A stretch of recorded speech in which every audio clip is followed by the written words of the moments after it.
Good morning বন্ধুরা। আজকে বুধবার আর এখন ওই সকাল 7:30টার মতো বাজে। তো স্নিগ্ধার আজকে হাফ ইয়ারলি পরীক্ষা শুরু আজ থেকে। আজকে ওর অঙ্ক পরীক্ষা ছিল, তো আজকে একটু সকাল সকাল ঘুম থেকে উঠে দিয়েছিলাম।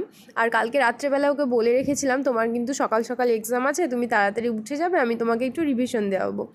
তো যার জন্য ঘুম থেকে উঠে গেছিলো, ওকেও রেডি করিয়ে দিয়েছি আর আমি নিজেও রেডি হয়ে গেছি। আজকে আর সকালবেলা বিছানা গোছানো বা ঘরের সেরকম কিছু কাজকর্ম করিনি।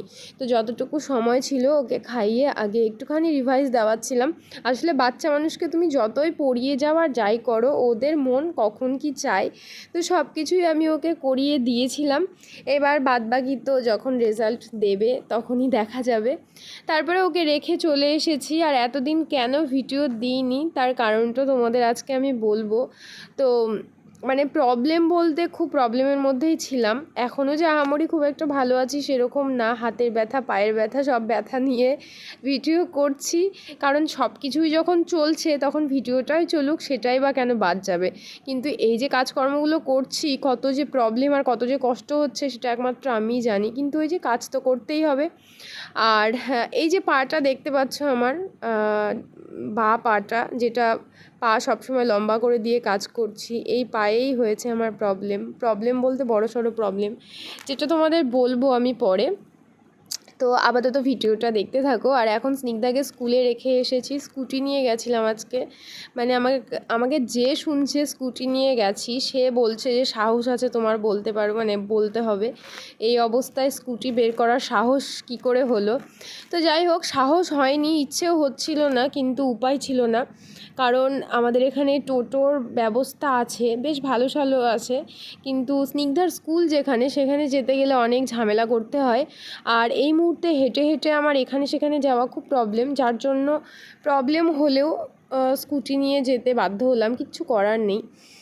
তো আগে এসে বিছানাটা গুছিয়ে নিলাম। আর এই বেড কভারটা না অনেক দিন পর চেঞ্জ করলাম, কারণ আমার ঘরে একটা বেড কভার ছিল না, মানে এত বেড কভার আমার ঘরে, কিন্তু ওই যে কাচার অভাবে সব পড়েছিল। তো কালকে স্নিগ্ধার বাবা কেচে দিয়েছে অনেকগুলো, 4-5টা বেড কভার একবারে কেচে দিয়েছে। তো ওগুলো শুকানোর পরে আজকে বেড কভারটা চেঞ্জ করতে পারলাম। গত বুধবারে হয়েছিল আমার একটা প্রবলেম, একটা বলতে বড়সড় প্রবলেম হয়ে গেছিলো। এমনিতেই তো প্রবলেমের মধ্যে ছিলাম, জানি না কেন এই বছরটা আমার পিছু ছাড়ছে না, মানে রোগ সমস্যা যত রকমের কিছু আছে সব এই বছরটা আমাকে ধরেছে। তারপরে স্নিগ্ধাকে স্কুল থেকে একটু আজকে তাড়াতাড়ি এনেছিলাম, কারণ ওদের যেহেতু পরীক্ষা হচ্ছে, তো যেখানে 11টায় ছুটি হয় সেখানে 10:45-এ ছুটি হচ্ছিলো, তো আমাকে 10:30টায় বাড়ি থেকে বেরোতে হচ্ছিলো। তো এসে রান্নাটা শুরু করেছিলাম, একটুখানি করলা ভাজা করেছিলাম, কুমড়োর ঘন্ট করব ভেবেছিলাম। তো কুমড়োটা দেখলাম বেশ মানে ভাঙেনি, তো ওই ভাজা করেছিলাম একটু কাঁচা লঙ্কা আর সঙ্গে কালো জিরে ফোড়ন দিয়ে। কুমড়ো ভাজা ভালোই লাগে খেতে, আর স্নিগ্ধার বাবার তো পছন্দের একটা মানে খাবার বলতে পারো, ওই পুঁই শাক এই টাইপের জিনিস কুমড়ো।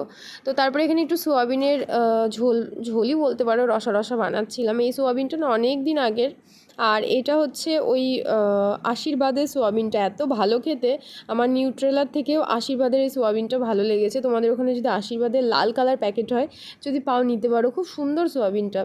তো এখানে একটুখানি পেঁয়াজ ফোড়ন দিয়েছিলাম, আর মশলা করা ছিল পেঁয়াজ, আদা, রসুন, জিরে, এগুলো দিয়ে একটু শুকনো লঙ্কার গুঁড়ো, হলুদ দিয়ে ভালো করে কষিয়ে নিয়ে আলুটা আগে থেকে ভেজে রেখেছিলাম। আর সোয়াবিনটা না আমি ভাজিও নি, জাস্ট কষানোর সময়, এই মশলাটা কষানোর সময় একটুখানি সোয়াবিনটাকে ভেজেছিলাম। এত টেস্টি সোয়াবিনটা, মানে ভীষণ ভালো সোয়াবিনটা। তোমাদের ওখানে যদি আশীর্বাদের সোয়াবিনটা পাও তো একবার খেয়ে দেখতে পারো, আমার নিউট্রেলার থেকেও ভালো লেগেছে এই সোয়াবিনটা।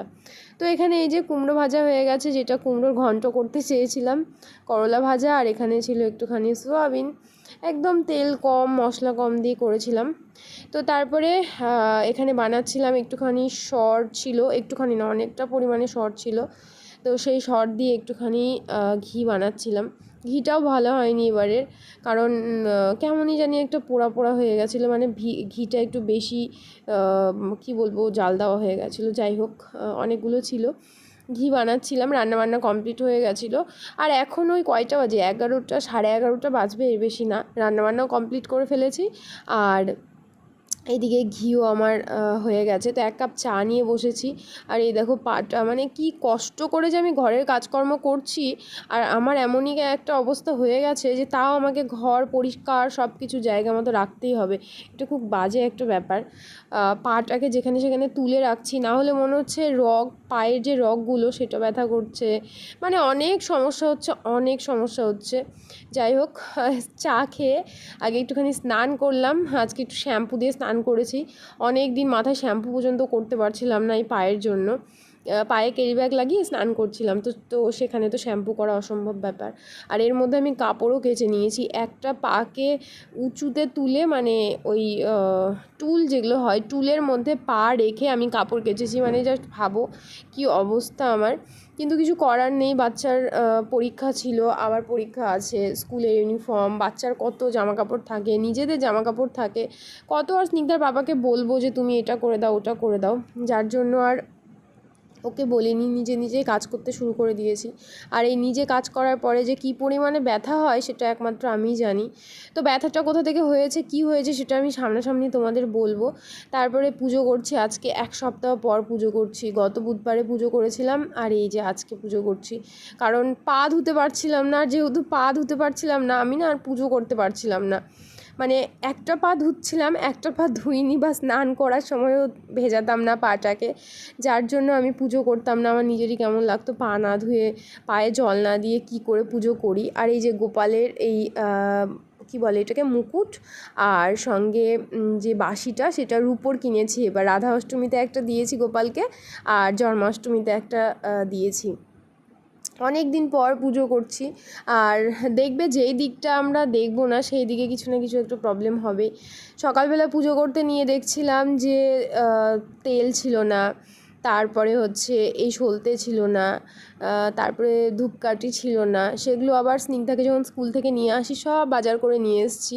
আর এই যে এই জেট ব্ল্যাকের ল্যাভেন্ডার, এই আমি ধূপকাঠি না ঠিক, এটা ওই ধুনোর মতো একটা ধূপকাঠি আমি এখন আর ব্যবহার করি না, চেষ্টা করি এই টাইপের যে ধুনোগুলো হয়, মানে ধূপকাঠি টাইপের, সেগুলো ব্যবহার করতে। এত ভালো না গন্ধটা, আর ভীষণ সুন্দর। আমি এই বক্সটা কিনেছি কারণ আমি শুনেছি ধূপকাঠি নাকি খোলা অবস্থায় রাখলে, বা ধুনো যেই হোক, ওর গন্ধটা চলে যায়। তো এগুলো বেশ কৌটোর মধ্যে বিক্রি হচ্ছিল, আর 50 টাকা করে দাম ছিল। অনেক ফ্লেভার ছিল, রোজ ছিল, ল্যাভেন্ডার ছিল, চন্দন ছিল। তো আমি এইটা নিয়েছি ল্যাভেন্ডার, আমার খুব ভালো লাগে।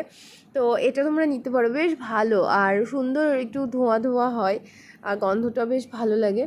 তো এটাই আমি এখন পুজোর সময় ব্যবহার করি। আমি অনেকের মুখ থেকে শুনেছি যে ওই কাঠিওয়ালা যে ধূপকাঠিগুলো, সেগুলো নাকি ব্যবহার করতে নেই। তো এবার তোমাদের বলি যে আমার কি হয়েছিল।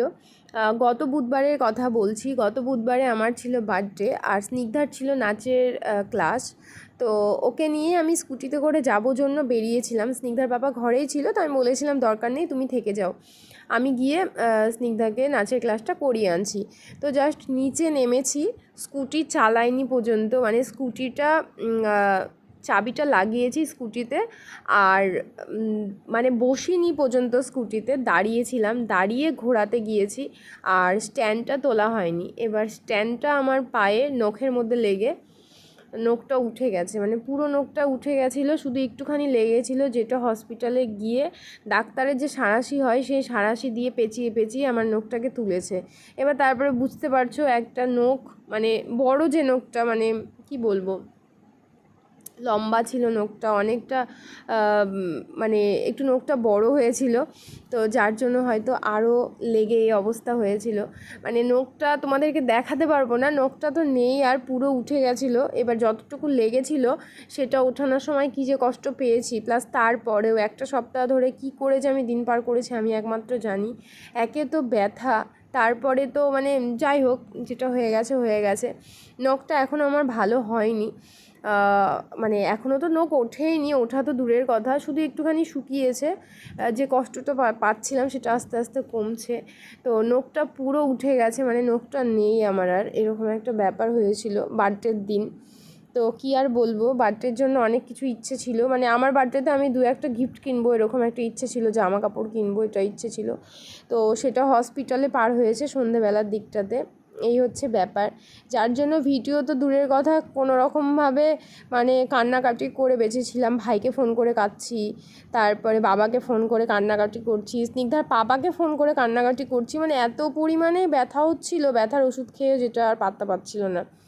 তো যাই হোক, এরকমই ছিল ব্যাপার। তোমাদের দেখাতে পারবো না, না হলে দেখাতাম যে আমার নখটার কী অবস্থা হয়েছিল।